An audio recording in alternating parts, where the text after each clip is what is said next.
Hey guys, what's up? Remember a few months ago when I did an unboxing video for this guitar kit? You remember? No? Yeah, I also almost forgot it's been so long.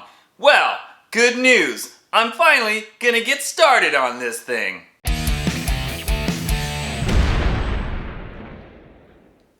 If you haven't seen that unboxing video, or if you just want to revisit it, I'll put a link for it in the description so you can check it out if you want to.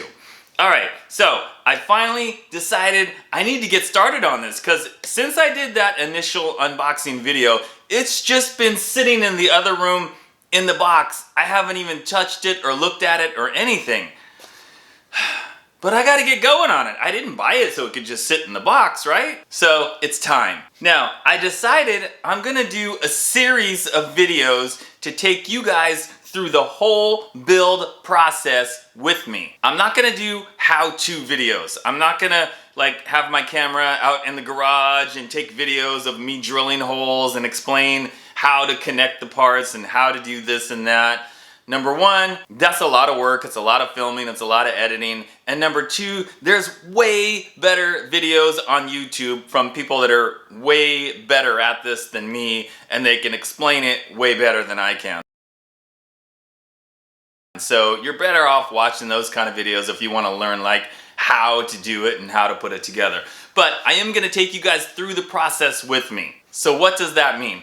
Well, in each video, I'm gonna explain to you guys what I'm gonna do to the guitar in that next stage. So I'll talk about it, I need to do this, I need to do that, and then after the camera turns off, I'll go and do those things, and then in the next video, I'll show you what I did, which is what I would have talked about in the previous video, and then talk about any complications that came up or things that I didn't anticipate and I had to figure things out. So I'll talk about it and I'll show you the progress, and you'll see as it's progressing and looking more and more like a complete guitar, hopefully. So if you want to see the whole process, guys, make sure you hit that subscribe button now. Plus, not just this one, but I have several really awesome and cool guitar projects, builds, that I'm going to be doing over the next 6 months. Some of my best stuff ever, I think, really. Okay, so what do I plan to do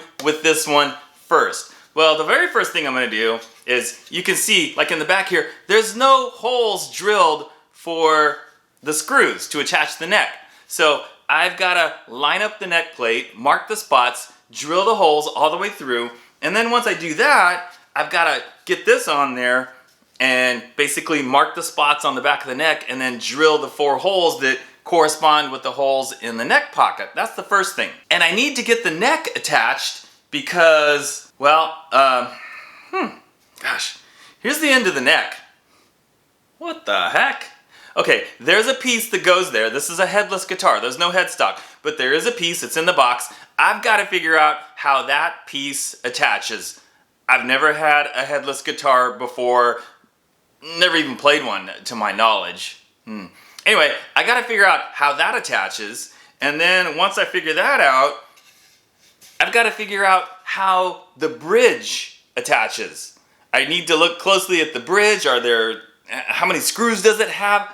I don't even know. I mean, I really need to look at it, and I need to figure out where I need to drill the holes. Most important thing though, guys, really listen to this part, because this is important. Anytime you are putting a guitar together, whether it's a kit or whether you bought a body and you bought a neck or whatever, and if the holes are not already drilled for the bridge, before you drill any holes for the bridge, because that's where it's going to be, right? You need to get the neck on the guitar, needs to be attached. Let me see if I can get it in there. Oh, perfect, perfectly in the neck pocket. So, all right, you got to get the neck on there, right? And then if this had a headstock, I'd put the tuners on there. And then I would put the bridge on there, not screwed in or anything. And then you want to string the low E string and the high E string. Why?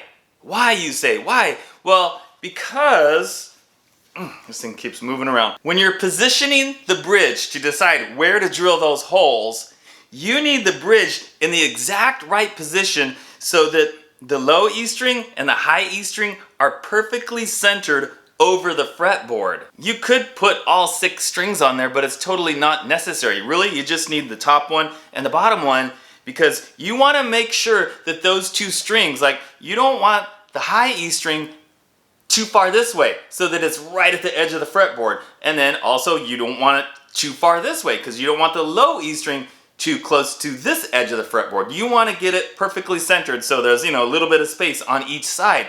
And if you don't do that, if you just try to without the neck, I don't even have the neck on there, and you're just putting the bridge on there and you're eyeballing it and you're going, yeah, I think that's centered, I think that's lined up, that's almost impossible to do. You could get it pretty close, but there's a really good chance that you could have it just a hair too far that way or too far that way. So by putting those 2 strings on there, stringing it up, you've got the neck attached, attached down at the headstock, you've got those 2 strings, and you're kind of moving your bridge back and forth just a tiny bit until the strings are perfectly centered over the fretboard. Then you mark the spots, then you can drill the holes for where the bridge is gonna attach. Also guys, by having those 2 strings on there, I can put the pickup rings underneath, and I can make sure that they are centered exactly under the strings.